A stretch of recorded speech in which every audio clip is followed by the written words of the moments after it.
Hey there, everybody. Today's video is going to be about normalization versus standardization. I'm going to compare and contrast the similarities and the differences between these two methodologies.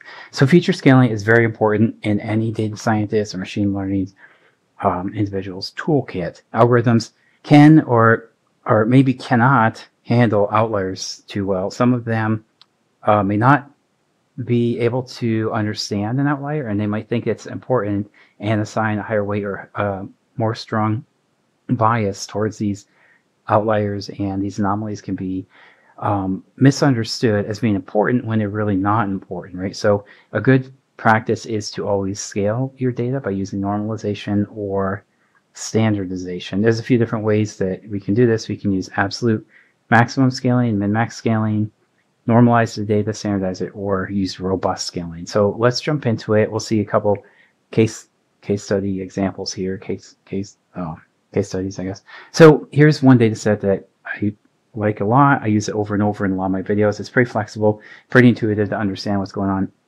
And it's applicable to so many different scenarios. I'm trying to make all my videos as generic as possible, but still illustrate the point of the topic, whatever we're discussing, and whatever's relevant within that topic. So I think this is good to understand how normalization and standardization works. Now, you would most likely take your specific data set and substitute that for what I'm doing here, and then run your data on this process. I'm just trying to explain how everything works, right? So you would replace mtcars with your data. Here's the data set. We are going to stack it and then plot it and look for any kind of big swings in the data too. So let me refresh this, go down a little bit. So all of these features are pretty tightly bound in relatively the same areas. You have a little movement here, but not much. Here's MPG, see a high of 33, a low of 10, but the range is pretty small. It's only about 23 or so between those. Over here, you see a much bigger deviation. You have max of 472, minimum of 71. So there the change is about 400 or so. And here you see a big swing to 335 to 52. So again, pretty big swing. All these others are so tight, I'm not worried about it. But these two, the displacement and horsepower, could have some outliers. So we're going to go ahead and handle that. We're going to use MPG as our target variable and anything but MPG as the independent variable. So Control Enter to run the code. And we're using a linear regression model. We fit the model. We have an RMSE, root mean square error of 3.34 and an R squared of 0.78. So 78% of the time, the model is making accurate predictions. That's good. Let's see if we can apply MinMaxScaler and boost those numbers slightly. So we have 3.34, 0.78. Just scale it, rerun. 3.01 and 0.68. So the RMSE increased a little bit. The R squared actually decreased. That's not good. We want to see the R squared increasing over time. But nothing changed on the inputs. The only change here was the randomness of how you do the train test split. So the model is shuffling the data before splitting, and I'm sure that it copied records. It has to copy different records the second instance that we ran this rather than the first instance. So R squared decreased a little bit here, not good. RMSE increased a little bit. So we would have to do some further investigation here. I think scaling is the preferred way to go with this if you have outliers, but you can see that it's not a guarantee to fix the R squared issue and to force that to improve. So probably the takeaway here is that linear regression model is just not the right model. We can use XGBoost or random forest bagger to achieve better results. But again, just illustrating the point, just showing everybody how this works. So let me go down here and get the next cell. Let me refresh this. Control Enter. We'll run it.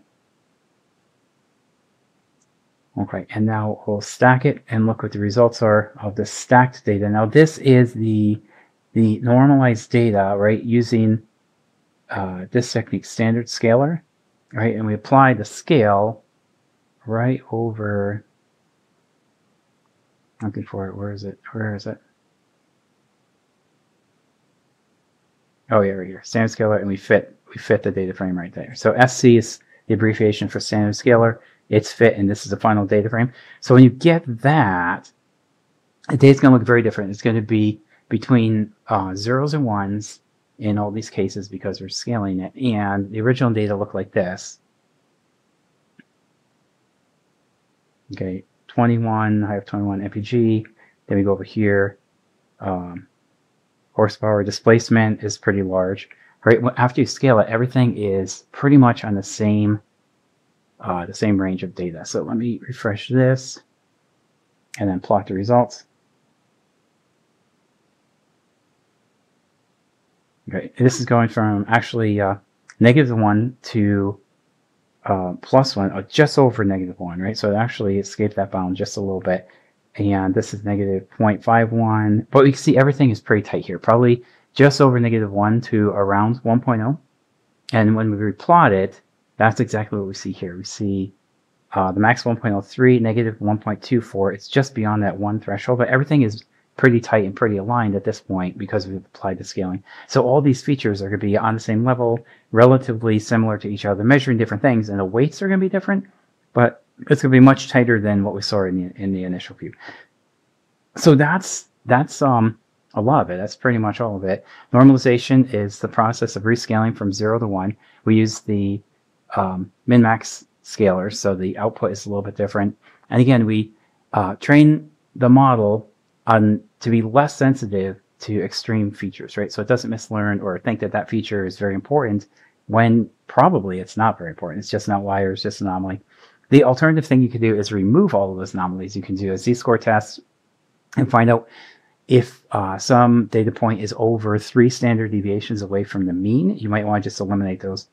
Although it depends what you're trying to achieve. You might want to understand what the outliers are and focus only on those outliers, right? So it depends what the ask is here. So that's normalization. Standardization is more of rearranging all the data points to fit a Gaussian distribution curve. Okay, and again, difference is when normalization doesn't work, standardization is a good substitute. That will always work. When using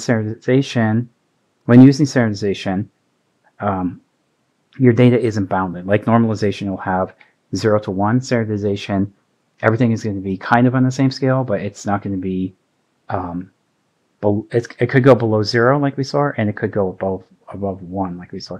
So the last thing I'll mention here is that there are a few models that are kind of